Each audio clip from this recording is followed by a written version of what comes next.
오늘 은혜 받으실 말씀은 이사야 53장입니다. 이사야 53장 1절에서 6절까지 되겠습니다.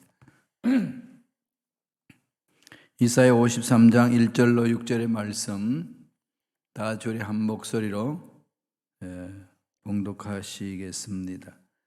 우리가 전한 것을 누가 믿었느냐? 야훼의 팔이 누구에게 나타났느냐?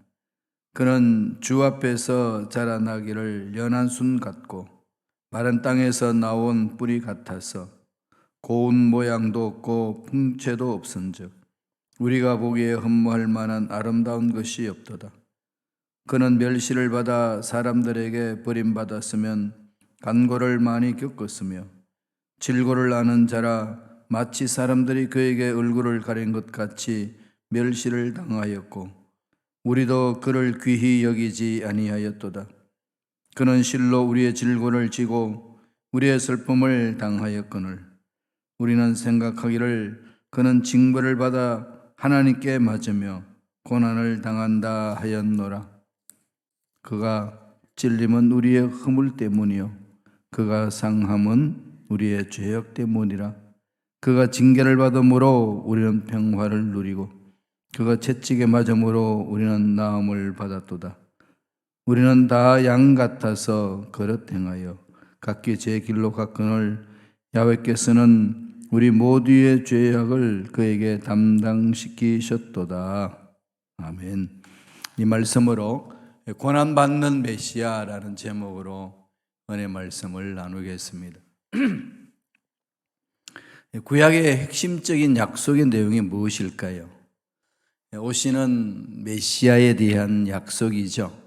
그 메시아이라는 말은 히브리 말로 머사야 그러잖아요. 헬라어로는 그리스도, 기름 부으심 받은 자, 그 뜻입니다. 구약을 보면은 기름 부음을 받은 사람의 세 가지가 있는데 왕 같은 사람, 제사장 역할하는 사람, 선지자의 역할하는 사람, 이렇게 삼중 직분을 이야기를 합니다. 구약 성경에는 하나님께서 친히 기름 부으신 자 메시아를 보내주실 것을 약속하십니다.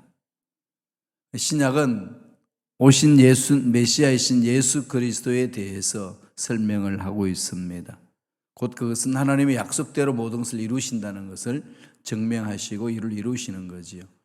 하나님의 역사는 언제나 약속이 있고 그 약속에 따라서 성취가 있습니다. 이건 성경 전체 흐르고 있는 하나님의 얘기입니다. 그냥 하나님의 어떤 성취가 있는 것이 아니고 반드시 약속이 있는 거죠. 약속이 있고 성취가 있습니다. 창세기 3장 15절에는 아담과 하와가 타락하고 난 이후에 아담과 하와를 타락한 악한 영들에게 사탄에게 심판하고 또 아담에게 하와에게 쭉 하시는 말씀이 기록되어 있는데 그 중에 사탄에게 하는 말 중에 창세기 3장 15절에 보면은 여자의 후손으로 이 땅에 오시는 분이 너희들을 다 깨어버릴 것이다. 너희 머리를 깨트리고 군세를 깨트리고 너희는 그의 발꿈치를 괴롭히게 할 거다. 상하게 할 거다. 그렇게 하셨거든요. 그게 이제 원시 복음이라고 그래요. 메시아가 오실 것을 미리 타락하고 난 이후에 하나님이 예언을 해주신 말씀입니다. 그 메시아가 이제 구약에서는 계속 아브라함의 후손이면서 다윗의 후손으로 이 땅에 오실 것으로 약속하신 거죠. 그렇게 해서 이 땅에 그 약속하신 대로 오셨습니다. 그분이 메시아고 그분이 예수는 그리스도라고 신앙 고백하는 그리스도라고 성서는 증언합니다. 한때는 문선명이가 이름 그대로 문이고 선이고 명이고 라이터라는 거죠. 자기가 세상에 빛을 발하는 메시아다 이렇게 주장했는데 우리가 그를 메시아가 아니다라고 말할 수 있는 근거는 어디에 있는 거죠? 한국 사람이라서 아니라고 말할 수 있나요? 아니면 기분이 안 좋아. 그리고 도대체 생긴 게 메시아 같지가 않았어. 그렇게 해서 메시아가 아니라고 부정하나요? 그런 건 근거가 안 되는 거죠. 근거는 어디에 있죠? 구약 성경에서 메시아는 어떤 분이라고 약속하셨는 것, 그것을 보는 거죠. 그 약속에 따라서 이루어졌느냐 안 이루어졌느냐. 그랬을 때 너는 아니야 라고 말할 수가 있는 겁니다. 그래서 늘 성서는 약속하신 것에 대해서 집중하게 하는 거죠. 믿음도 마찬가지 아니겠습니까? 믿음이 뭡니까? 믿습니다. 뭘 믿는 거죠? 대체적으로 사람들이 믿습니다 하고 강조하고 있는 믿음을 보면은요, 자기가 계획하고 자기가 생각하고 자기가 일을 이루고자 하는 것에 대해서 될 만하니까 그것이 이루어질 것을 확신하는 것. 그 믿음으로 착각합니다. 그건 신념이에요. 믿음이 아니고. 그러니까 믿음과 신념을 구분할 줄 아셔야 되는 거죠. 그럼 신념을 믿음으로 착각하는 현대인들이 의외로 많습니다. 그래서 자기 신념대로 안 되면 믿음도 내버려버려요. 믿음이 없다고 그럽니다. 하나님의 주시는 믿음은 내가 계획한 대로 되고 안 되고에 의해서 왔다 갔다 하는 거 아닙니다. 환경이 어렵든 좋든 풀리든 안 풀리든 상관하지 않는 거죠. 믿음의 근거가 뭐기 때문에 그럴까요? 하나님의 약속이 그대로 이루어질 것을 확신하는 게 믿음이에요. 하나님의 약속이 그대로 하실 것을 확신하는 것. 그래서 사도 바울이 기적을 체험하는 믿음이 뭔지를 설명하면서 아브라함의 삶을 쭉 펼치면서 아브라함은 뭘 믿었냐? 하나님은 죽은 자도 살리시고 없는 것도 있게 하신 하나님을 믿었다. 그걸 믿고 나니까 도저히 바랄 수 없는 중에서도 바로 믿을 수 있다는 거죠. 그러면서 하시는 얘기 쭉 풀어나가면서 100세가 되었고 자기는 늙었고 살의 태도 죽었고 아기를 가질 수 없음을 알고도 아는 단계까지 왔죠. 상황을 다 파악을 했어요. 알아요. 그럼에도 불구하고 믿음이 없어 의심하지 않았다. 그러면서 설명해 나가는 것이 하나님이 약속하신 것을 그대로 이루실 것을 확신하였다. 그래서 그걸 믿었기에 그를 의로운 자로라 라고 하나님은 칭하셨다. 그렇게 바울이 설명을 하잖아요. 믿음은 아버지의 약속을 붙잡는 거예요. 약속이 그대로 될 것을 믿습니다. 그러니까 아버지의 약속이 가슴에 없으면 신념 속에 사는 거죠.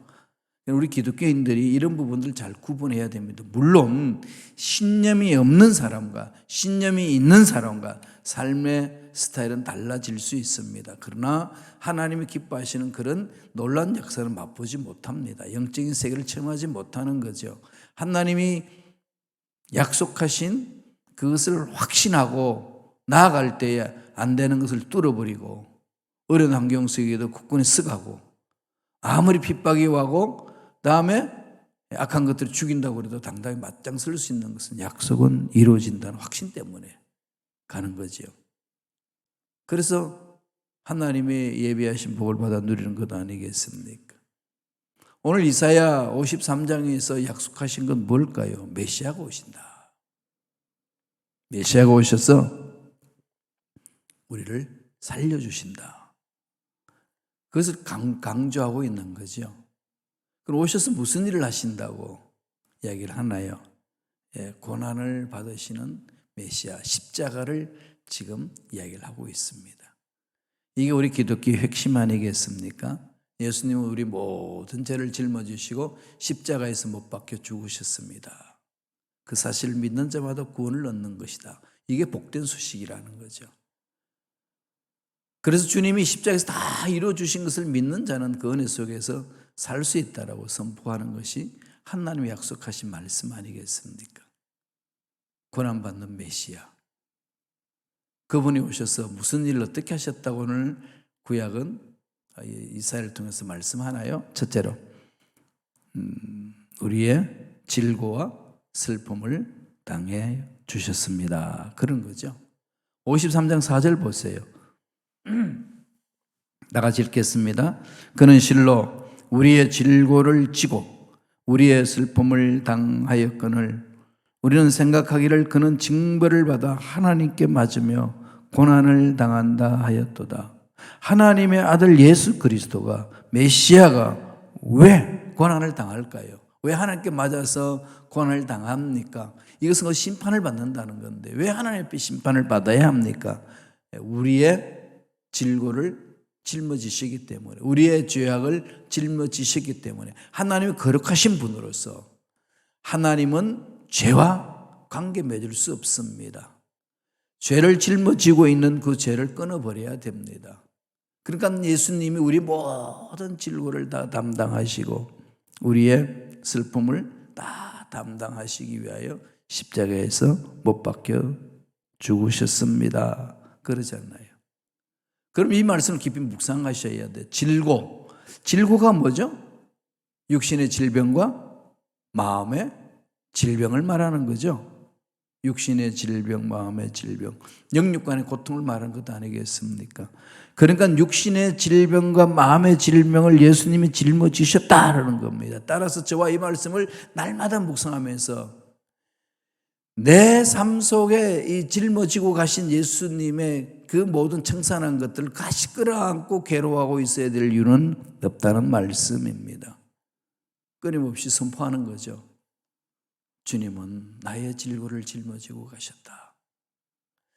그 이후에 우리의 삶은 주님이 짊어지고 가신 것을 똑같이 짊어지는 게 아니고 이미 예수님이 다 이루어주신 것을 믿고 가면서 뜻을 드러내는 거죠. 하나님이 위대하시고 하나님이 이 지구를 다스리시고 하나님이 우리 역사의 주인이시고 하나님이 우리 인생의 주인이심을 선포하며 주님 뜻대로 살고자 할 때 찾아오는 고난, 그것은 우리가 짊어져야 되지만 이미 주님이 주신 것을 다시 끌어안고 가야 될 이유는 없다. 그래서 우리는 병 낫기를 기도하는 거고 육체의 질병, 마음의 질병, 주님 짊어지고 가셨으니까 선포하셔야 됩니다.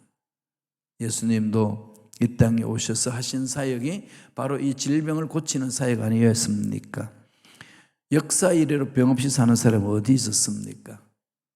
이 아담과 하와 타락함으로 다 죽게 되었던 인간의 운명인데 이 속에서 절망감에 빠져있는 그들을 예수님이 십자가에서 건져주셨습니다. 마음이 병들면 육체도 병들고 육체가 병들면 삶도 병듭니다. 주님 오신 것은 이것을 치유하신 사역이었었어요. 마태복음 8장 16절 17절 우리 묵상하면서 한번 읽어보시겠습니다. 저물며 사람들이 귀신 들린 자를 많이 데리고 예수께 오거늘 예수께서 말씀으로 귀신들을 쫓아내시고 병든 자들을 다 고치시니 이는 선지자 이사야를 통하여 하신 말씀에 우리의 연약함을 친히 담당하시고 병을 짊어지셨도다 함을 이루려 하심이더라. 이사야를 통해서 하나님이 예언하신 것 메시아가 오셔서 이루어 주신 거죠. 약속대로 가는 겁니다. 주여 이미 약속하신 그것 우리 삶 속에 구체적으로 이루어 주시옵소서. 그러면서 우리의 육체의 병도 치유되기를 기도하고 마음의 병도 치유되기를 기도하고 우리의 생각의 병도 치유되기를 기도하는 겁니다. 주님 만져주시면 되는 거 아니겠습니까? 그래서 주님이 만져주시는 그 은혜를 계속 사모하셔야 돼요. 오늘날에도 병 고침의 역사는 일어납니다. 병 고치는 역사가 육체의 질병, 마음의 질병, 정신의 질병 이 모든 것들을 치유받아야 되는 거죠. 물론 모든 질병이 다 낫는 건 아닙니다. 그건 하나님의 영역이에요. 낫고 안 낫게 하는 하나님의 영역이지 내가 기도했는데 안 낫으면 어떡합니까? 이건 미리 앞당겨서 말해야 될 이유가 하나도 없습니다. 하나님의 능력과 섭리를 무시하는 것도 아니겠어요? 맡기는 겁니다. 사도 바울도 알 수 없는 그 병에 있어서 하나님 앞에 간절하게 기도합니다. 바울이 간절히 기도했다는 것은 그저 그냥 한두 번 외치면서 몸부림친 것이 아니라 정말로 집중하여서 치유의 주님의 손길이 임하도록 기도를 했지만 낫지 않았고 들려주신 음성은 네 은혜가 내게 족하도다. 너는 내 능력이 약한 데서 온전하여짐이라. 왜 네가 그것을 안고 가야 하느냐 하면 네가 그 약함으로 인하여서 더 나를 의지하게 될 것이고 나의 의지할 때 나의 능력이 너에게 임하느니라. 하나님이 그 질병을 아직까지 그에게 남겨두신 이유를 설명하는 겁니다. 물론 이런 경우도 있어요. 그러나 특별하게 하나님이 하시고자 하시는 일을 통해서 하시기 때문에 주어질 수 있습니다. 대체적으로 보편적으로 우리의 질병을 짊어지셨다. 그러므로 자유함을 얻어라, 치유함을 받으라. 그렇게 말씀하는 거예요. 선포하셔야 돼요. 날마다 근데 아침에 몸이 좀 이상하고 그러면 예수 이름으로 몸은 강건하게 될지어다, 마음도 강건하게 될지어다 선포하며 가셔야 돼요. 둘째로 메시아는 뭘 하셨죠? 우리의 허물과 죄악을 대신하여 주었습니다. 모든 사람에는 허물이 있고 모든 사람의 죄악이 있잖아요. 이 세상의 역사는 죄악의 역사죠. 아무리 과학 문명이 발달해도, 아무리 신학적으로 연구해도, 아무리 학문적으로 깊이 연구해도 인간의 죄악을 벗길 길은 없습니다. 그게 우리 인간이 여기까지 경험해온 바 아니겠습니까? 오늘 말씀은 이렇게 우리에게 설명을 합니다. 이사야 53장 5절입니다. 다 같이 읽겠습니다. 그가 찔림은 우리의 허물 때문이요 그가 상함은 우리의 죄악 때문이라. 그가 징계를 받음으로 우리는 평화를 누리고 그가 채찍에 맞음으로 우리는 나음을 받았도다. 주님이 십자가에서 찔리고 채찍질 받고 고통을 당했던 그 모든 것은 우리의 허물이고 상하신 것은 우리의 죄악 때문이라고. 예수님이 십자가에서 징계를 받음으로써 우리의 마음의 불안은 사라지고 평화, 샬롬을 얻게 되는 것이고, 채찍에 맞음으로 우리의 질고 우리의 고통, 치유함을 받았도다 라고 선포하잖아요. 이 선포한 말씀을 자꾸 마음에 새게 되지 않겠어요? 날마다 이것을 마음에 묵상해 보세요. 힘들고 어릴 때마다 묵상하고 나아가면은요, 이루 말할 수 없는 은혜가 평강이 넘쳐납니다. 사도 바울이 로마 교인들에게 편지 보내면서 뭐라고 그럽니까? 하나님 나라 속성에 대해 설명을 하면서 하나님의 나라는 먹고 마시는 데 있는 것이 아니라 성령 안에서 의와 희락과 평강이라, 샬롬이라. 왜? 예수님이 십자가에 채찍에 맞고 징계를 받음으로 샬롬이 있다는 겁니다. 우리에게는, 믿는 자에게는 샬롬이 있는 거예요. 그 주님이 부활하시고 나서 제자들을 만났을 때 뭐라고 말씀하시나요? 평안하라. 이미 주님이 다 끝냈다는 겁니다. 그럼 우리는 날마다 주님을 바라보면서 주 안에서 주시는 평안이 없는 거죠. 이 훈련을 자꾸 하셔야 돼요. 우리는 돈이 있으면 평안하고 돈이 없으면 불안하고, 문제가 있으면 불안하고 문제가 없으면 평안하고, 이런 어떤 눈에 보이는 것에 따라서 마음이 왔다 갔다 하잖아요.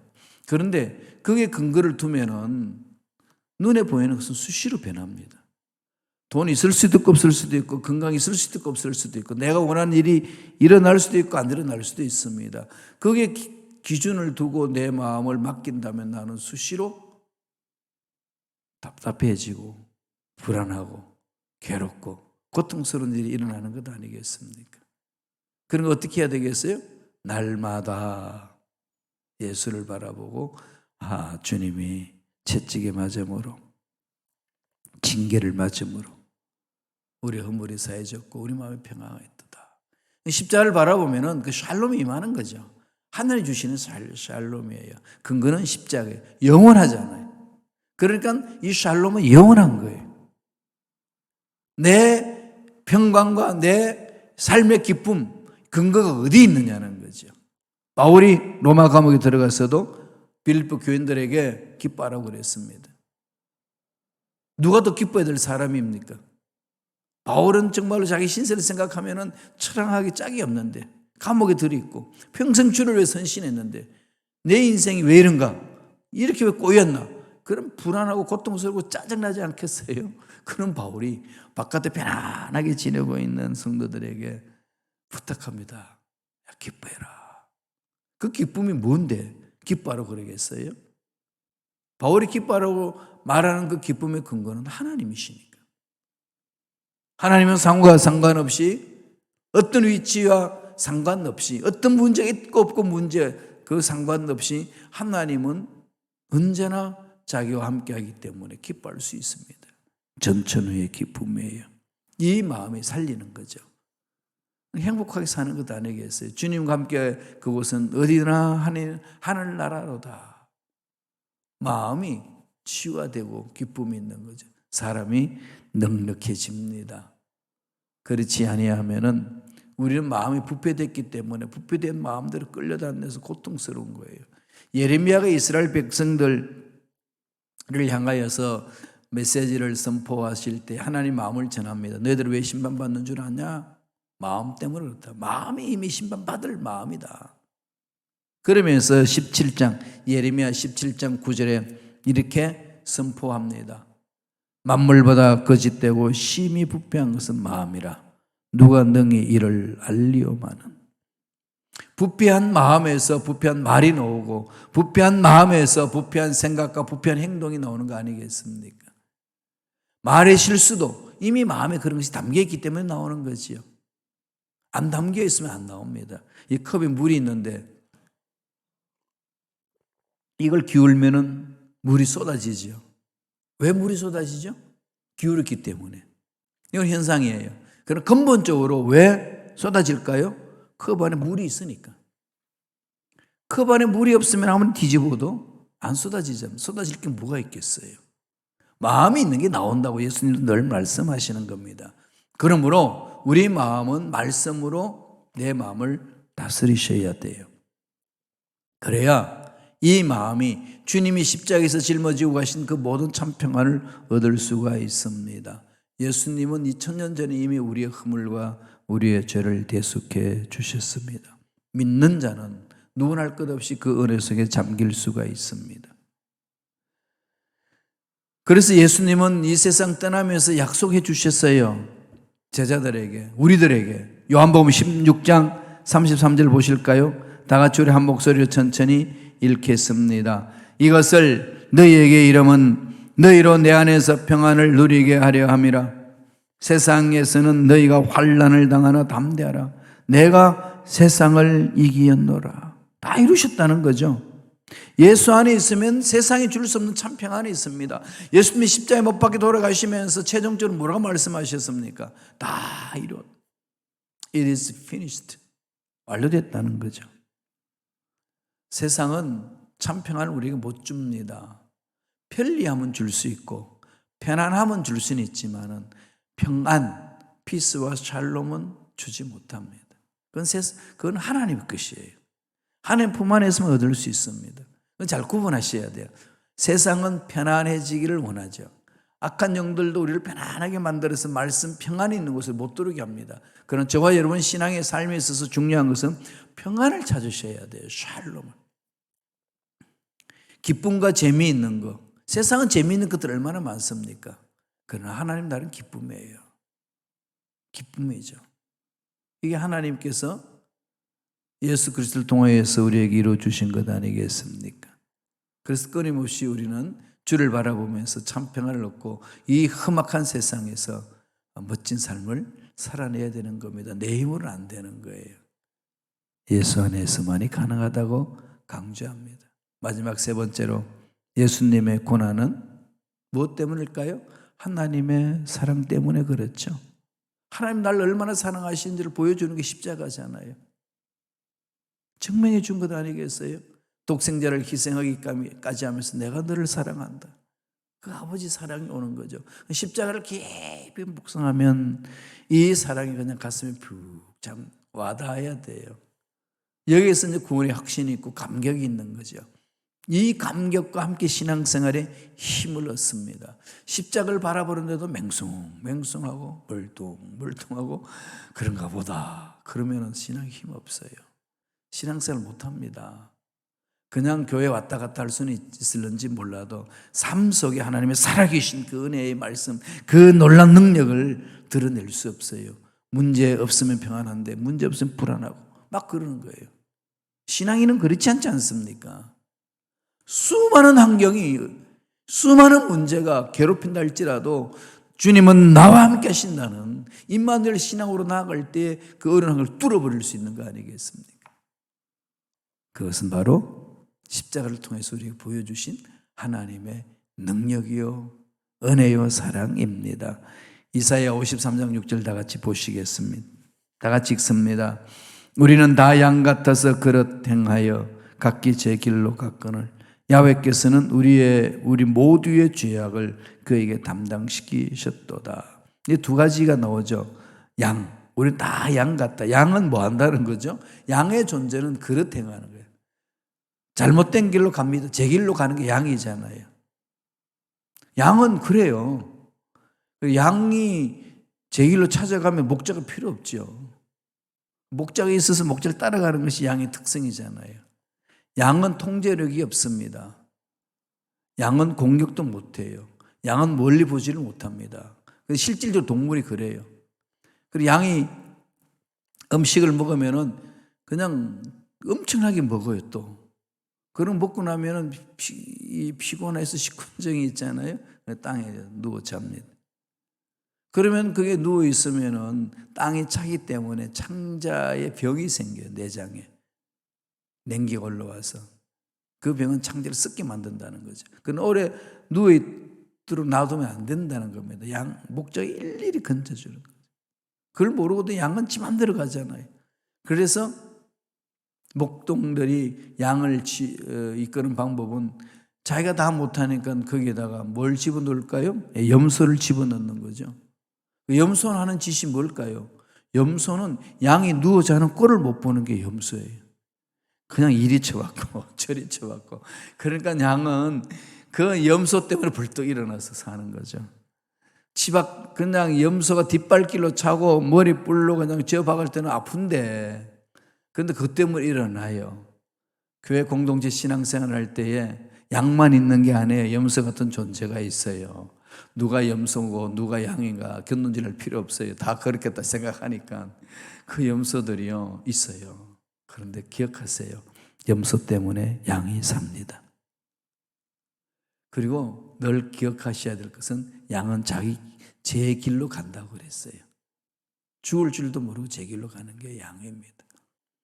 그건 주님이 아시잖아요. 우리 교회 공동체도 그걸 알고 있기 때문에 그 양들을 올바로 인도해야 되지 않겠습니까? 바로 예수님의 십자가가 그 양들의 갈 길을 열어주셨다. 담당하셨대 말은 대신하여서 다 죄악을 짊어져 주셨다. 십자가를 통해서 지옥 대신에 천국으로. 그래서 이 땅에 오셔서 무슨 일을 하기 위해서 오신지를 정확하게 마가복음 10장 45절에서는 밝힙니다. 읽어볼까요? 인자가 온 것은 섬김을 받으려 함이 아니라 도리어 섬기려 하고 자기 목숨을 많은 사람의 대성물로 주려 함이니라. 이미 이사야 53장에서 예언하신 말씀대로 그대로 삶을 사셨어요. 따라서 우리는 그분을 구세주로 믿고 따라갑니다. 그러므로 그분이 하셨던 그 삶을 마음에 새기고 우리도 순종하며 가는 거예요. 그리고 주님처럼 섬겨주고 가는 겁니다. 그렇게 할 수 있는 것은 약속하신 말씀이 있으시니까 가슴에 새기는 거예요. 그리고 그대로 순종하고 열매를 바라보고 가는 겁니다. 그게 신앙생활이에요. 힘들고 어려운 것 그냥 힘들고 어렵다고 벌써 던지려고만 하지 마시고 하나님이 나에게 이것을 왜 주셨나? 이미 주님이 십자가에서 질고를 다 짊어지고 가셨는데 나에게 왜 이런 고통이 있는가? 기도하면서 물어보세요. 내가 져야 될 십자가가 있습니다. 그건 지고 가야 돼요. 그래야 하나님 뜻이 드러나고 하나님의 위대한 역사가 나타납니다. 그 은혜가 저와 여러분 삶에 넘쳐나기를 간절히 축원드립니다. 기도하겠습니다. 하나님 아버지 감사와 찬양을 드립니다. 오늘도 우리에게 귀한 생명을 허락하여 주셔서 약속의 말씀을 마음판에 새기게 하시고 그 말씀대로 순종하며 살아갈 수 있도록 은혜를 주시니 감사합니다. 예수 이름으로 명하노니 약속의 말씀에 서지 못하게 방해하는 흑암의 세력은 떠나갈지어다. 하나님 말씀대로 순종하지 못하도록 장애물을 주고 고통을 주고 두려움을 주고 믿음을 빼앗는 모든 흑암의 세력들은 떠나갈지어다. 하나님 함께 하셔서 능히 이겨낼 수 있도록 길을 열어주신 은혜에 감사와 찬양을 드리옵나이다. 주신 은혜에 감사하여 기쁜 마음으로 예물 드립니다. 드린 손길 기억해 주시고 소원 이루어 주시고 한날에 좋은 일들 많이 일어날 수 있도록 축복하여 주시옵소서. 주신 복으로 더욱더 하나님을 잘 섬기고 주의 이웃 이웃들에게 나누어주며 넉넉한 마음으로 멋진 삶을 살아가는 일꾼들의 손길들 되게 축복하여 주옵소서. 감사하고 예수님 이름으로 축복하며 기도드리옵나이다. 아멘.